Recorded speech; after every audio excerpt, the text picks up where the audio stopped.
والمرتضى وابناهما والفاطمہ. بھیا کولر ہٹا دیں، آواز کھینچنے لگے گا نا تو دقت ہو رہی ہے. لی خمسۃ الخطبی بہا حر الوباء الحاطمہ المصطفى والمرتضى وابناهما والفاطمہ. جیسے رہے تو یار ادھر ہوا ہم نہیں چاہتے،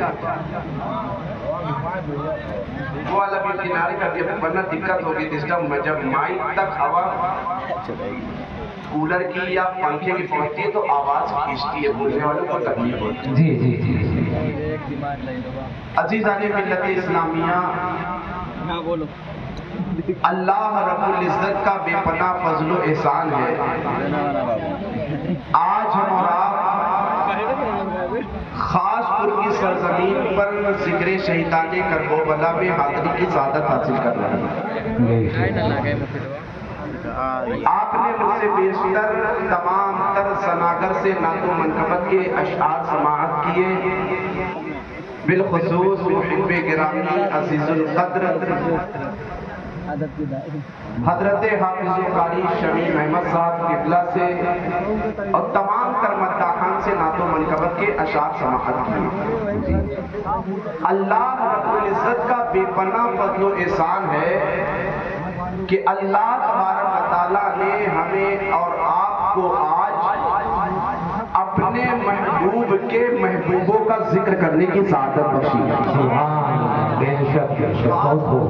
خاص پور کی سرزمین ہے تو سننے کا انداز بھی خاص ہونا چاہیے. آج ذکر شہیدان کربلا میں ہم بیٹھے ہیں. ایک بات یاد رکھیں کہ جس مذہب کے ہم ماننے والے ہیں، اپنے آئیڈیل کو، اپنے رہنما کو ہم نے قبرستان میں نہیں بلکہ ہمیشہ میدان میں پایا ہے. میدان میں پایا ہے. اگر مصطفیٰ کو پایا تو بدر کے میدان میں پایا، فاطمہ کو پایا تو مباہلہ کے میدان میں پایا، حسین کو پایا تو کربلا کے میدان میں پایا. شاعر کہتا ہے نواز شہ مشرقین زندہ. جسے یہ شعر سمجھ پہ آئے وہی بولے گا. نواز شہ مشرقین زندہ ہے، جناب فاطمہ زہرا کے چین زندہ ہے. جناب فاطمہ زہرا کے چین زندہ ہے. اور روئے زمین پر کہیں بھی کسی بھی مسجد سے سنو اذان تو سمجھو حسین زندہ ہے. روئے زمین پر کہیں بھی کسی بھی مسجد سے اس بھاری شعر کو آپ نے حلقے میں لے کر ڈال دیا. ہم مسلمانوں کا یہ المیہ ہے کہ ہمیں جہاں بولنا چاہیے وہاں ہم خاموش رہا کرتے ہیں. یہی مسلمان چاہے نوجوان ہو چاہے بزرگ ہو، اسے نیتاؤں کی محفل میں اگر بٹھا دیا جائے تو نیتاؤں کو خوش کرنے کے لیے کبھی پارٹی کے زندہ باد کا نعرہ لگائے گا، کبھی ایم پی کے زندہ باد کا نعرہ لگائے گا، کبھی ایم ایل اے کے زندہ باد کا نعرہ لگائے گا. مسلمانوں میں تم سے کہتا ہوں، اگر تمہیں زندہ باد کا نعرہ لگانے کا اتنا ہی شوق ہے تو ہمارے ساتھ لگاؤ اور یہ کہتے نظر آؤ کہ ہمارا اسلام زندہ باد ہے، ہمارا قرآن زندہ باد ہے، ہمارے نبی کی شریعت زندہ باد ہے، نبی کی حقیقت زندہ باد ہے، نبی کی معرفت زندہ باد ہے، حسین کی شہادت زندہ باد ہے، عسکر کا بچپنا زندہ باد ہے، عباس کے بازو زندہ باد ہے، غوث کی غوثیت زندہ باد ہے. نعرہ تکبیر، نعرہ رسالت، جشن شہدائے کربلا، قربان اہل سنت، نعرہ تکبیر. اور یہیں تک خاموش نہ رہو. اگر اور تمہیں زندہ باد کا نعرہ لگانے کا شوق ہے تو اور آگے بڑھ کر کہو کہ ہمارا اسلام زندہ باد ہے، غوث کی غوثیت زندہ باد ہے، خواجہ کی خواجگی زندہ باد ہے، نظام الدین کی نظامت زندہ باد ہے، علاء الدین کا صبر زندہ باد ہے، مخدوم جہانگیر اشرف نانی کی چوکھٹ زندہ باد ہے، اعلیٰ حضرت کا تقویٰ زندہ باد ہے، مفتی اعظم کا فتویٰ زندہ باد ہے. تبسم لب اصغر سبھی سے کہتا تھا، یہ بات جا کے کوئی اسے بتا آئے. تبسم